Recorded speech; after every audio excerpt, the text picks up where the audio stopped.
Guys, good morning. For today's videos guys ay maglalagay tayo guys ng coolant sa ating unit, sa ating radiator. May mga bisita tayo, shout out mo na. Iyon. Ayan, so welcome ulit guys sa ating YouTube, no? So ating channel, no? Frednix Vlog. Maraming salamat sa inyong suporta kahit matagal tayo mag-upload guys. Andiyan pa rin kayo, no? So salamat at yun. So yun guys, no? Dahil mainit na yung panahon ngayon, no? Pa-summer na at sobrang init, kaya maglalagay tayo guys ng coolant, no? Ayan, coolant sa ating radiator para lumamig, no? So naiwasan natin yung overheat dahil sobrang init at ang lalayo ng biyahe natin. Ayan, butit may coolant doon na maglalagay tayo ng coolant. So 3 liters to siya guys, 3 liters. Ayan, so kung tutusin, kulang to sa ating radiator dahil malaki. So tara guys, titignan natin at i-drain muna natin yung ating tubig sa radiator, no? Dahil medyo malabo at papalitan natin guys ng bago. So tara, tignan natin guys. So titignan natin guys, so tignan nyo po. Ayan, medyo malabo nga yung kaka-under nga lang yan guys, malabo. Ayan, yung ilaw. Tignan natin guys ng ilaw. Medyo malabo, kaya i-drain natin. So, let's go. Drain muna natin.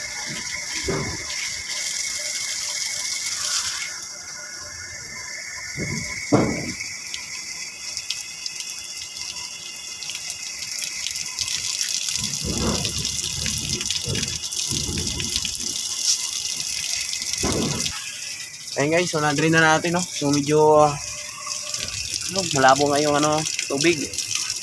Hintayin lang natin guys, paubos yan at saka natin lalagyan guys ng coolant. Ayun. Ayun. Ayun guys, so nilinis din natin ating reserva. Kataat mo na ako doon sa pogi. Pre, mainit pre yung mo. Bawal yung sombrero ngayon pre.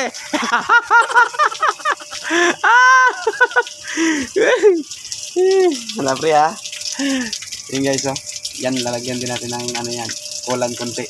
So hintayin lang natin guys, maubos yung tubig, saka natin ilalagay yung coolant. So marami-rami pa. Ayan. So guys, grabe yung init ngayon, no?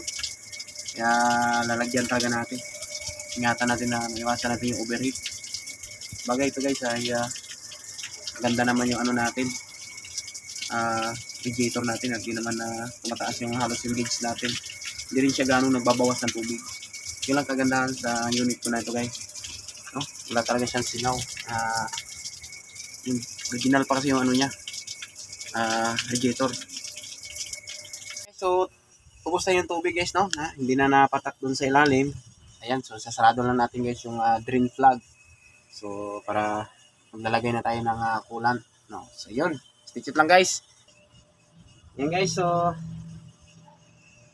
sinarado na natin yung drain plug doon sa ilalim, no? Sa tubig. So lalagay tayo guys ng kalahati dito, tapos lalagyan natin ng tubig.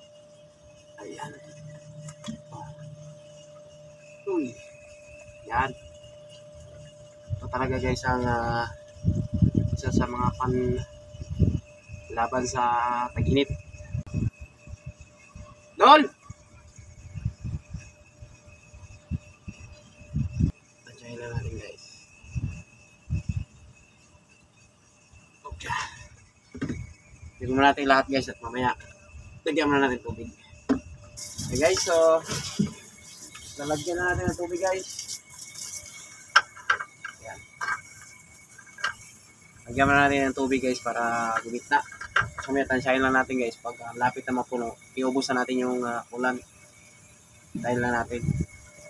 Ilagyan din natin guys yung ating reserva. Konti. Ayan si Mami Lars. At kay Mami Lars, ang ating isa sa solid na supporter. May guys, pupunta yun siya dito. Mami Lars! Come here! Ito guys yung solid na supporters ko. Hi! Ikaw na dyan. Hello! Nag-check natin dance yan. Malasay na ka ha? Ayan. Kunti natin ngayon ay maglagay tayo ng tubig sa coolant sa ating radiator ha? Lagay na rin kaya. Oo, tag-init na kaya pataas sa motor pole. Pero doon. At kay Mami Lars. So yun guys, iubos na natin to ating ulan. Ayan. Saka natin to guys. Malapit na rin. Ubusin na natin to guys. Shout out kay Buddy. Nangihingi sana siya guys. Kaso kulang pa to sa radiator natin dahil malaki to. Yun. Tira-tira pa. Yun. So yun guys. Ayan guys oh. Puno na. Ayun na yung ano natin. Kulang. Kaso parang kulang pa nga to guys oh. 3 liters lang yan. Shout out. Shout out. Yun. Ayan.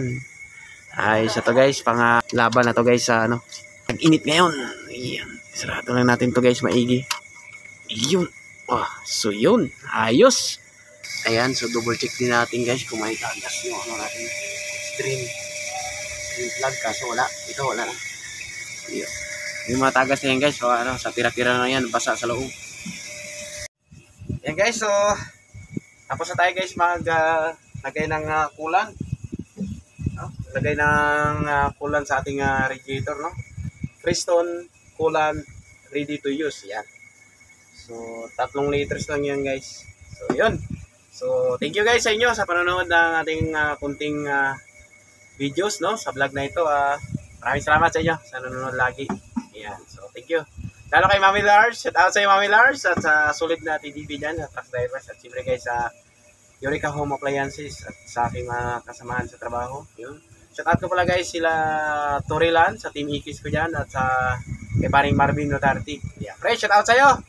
At yun, shout out din guys kay Ricardo Femia sa aking dating helper at sa lahat ng nanonood ng ating videos, no? Papa YouTube man at mga reels natin. So thank you so much sa inyo sa panonood. So naway nandyan lang kayo lagi guys sumuporta sa aking munting channel. So maraming salamat at pasensya na kayo guys kung matagal tayo mag-upload na ating videos, no. So ayun, alam ko isang busy talaga tayo, di natin na mahaba-haba. Abangan nyo guys itong mga natin, sunod-sunod na tayo mag-upload dahil marami na tayong videos. So edit ko lang muna. So yun, maraming salamat at naway mag-subscribe kayo guys sa aking YouTube channel, Fred Mix Vlog. Yan, maraming salamat at siyempre guys, pindutin nyo rin ang notification bell para lagi kang updated sa ating mga videos. So hanggang dito na lang. Maraming salamat at shout out sa inyo lahat yan. Love you all.